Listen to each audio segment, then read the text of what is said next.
dengan Bapak Hadi Wibowo. Saya ada teman sehari-hari bekerja jadi karyawan bagian admin di perusahaan dengan gaji 10 juta rupiah dan berjualan online di internet, tapi penghasilannya masih kecil, sekitar 3 sampai 4 juta per bulan. Kemudian 3 bulan lalu orang tuanya meninggal dan ternyata mewariskan uang cash dalam jumlah besar, yaitu 10 miliar. Seneng ya. Teman saya bingung mau diapakan. Sebaiknya uang 10 miliar mengingat dia belum punya kemampuan untuk memutar uang sebesar itu. Sebenarnya teman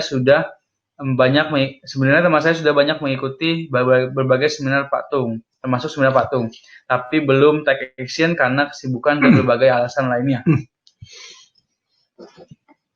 Jadi dapat warisan 10 miliar, bingung Pak mau ngegulunginnya kemana. Ini coba lihat, baca lagi dong, masih panjang. Masih panjang ya. Menurut Pak Tung, apa tindakan yang paling bijaksana yang bijaksana sebaiknya dilakukan oleh teman saya? Apakah bijaksana jika uang 10 miliar tersebut dimasukkan dalam obligasi atau deposito dulu dalam jangka waktu tertentu dan seiring berjalannya waktu mencari properti yang memenuhi kriteria 4 sehat 5 sempurna dalam property revolution, atau ada saran lain yang lebih bijaksana? Terima kasih.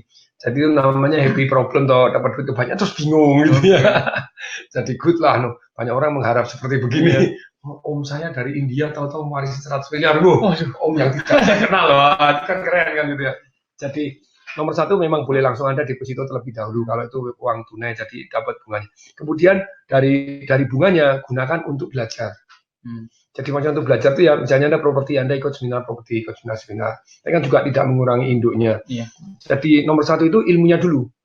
Jadi investasi yang paling menghasilkan itu investasi apa? Leher ke atas.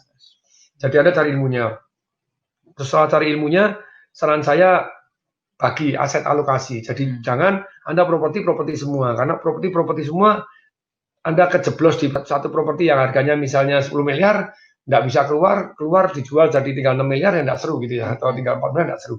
Jadi alangkah banyak pelajari dulu, ikut seminar properti, nanya-nanya di agen-agen properti, jadi mulai membandingkan search di properti, jadi kita mulai tahu feeling ini properti murah atau enggak, terus kemudian pengikatannya harus bagaimana, amannya seperti apa, terus kemudian alokasinya bagaimana. Kalau dari saya pribadi, misalnya 10 miliar itu separuh saya akan masukkan ke properti, tapi tidak semua.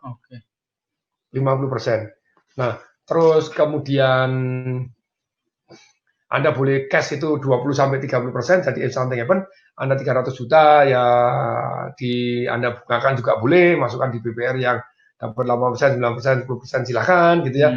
Terus kemudian terus sisanya untuk apa gitu ya?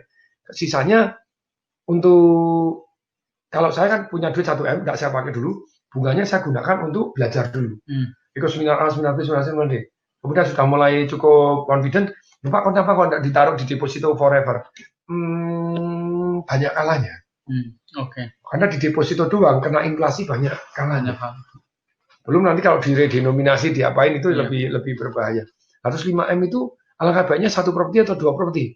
Kalau saya mending 6, 7, 8 properti gitu ya. Yang berapa ratusan, 500 jutaan, yang bisa untuk disewakan. Terus kalau 30% cash masih ada 200 juta, untuk apa 200 juta? Kalau saya tadi setelah belajar ilmunya, 200 juta saya akan,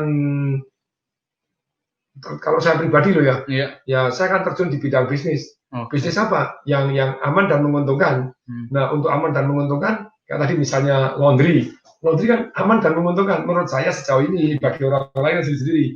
Nah, kalau terus kemudian itu menggulung dan menguntungkan, ya sudah, kita cari dari satu sudut passive income-nya, hasilnya berapapun dari sewanya, kemudian kita gulungkan lagi. Nah, jadi kalau Pak siapa namanya? Hadi Wibowo. Pak Hadi Wibowo, Anda teman saya sudah banyak ikut seminar Pak Tung, tapi belum take action karena kesibukan berbagai alasan, ya itulah namanya BEJ. Apapun yang menghambat kita dari sini menuju ke arah tempat yang kita impikan, yaitu cerita yang selalu kita ceritakan kepada diri sendiri ataupun kepada orang lain. Blame, nyalain, excuse, sibuklah, justify, sayang. Ya, semoga bermanfaat Pak Adi.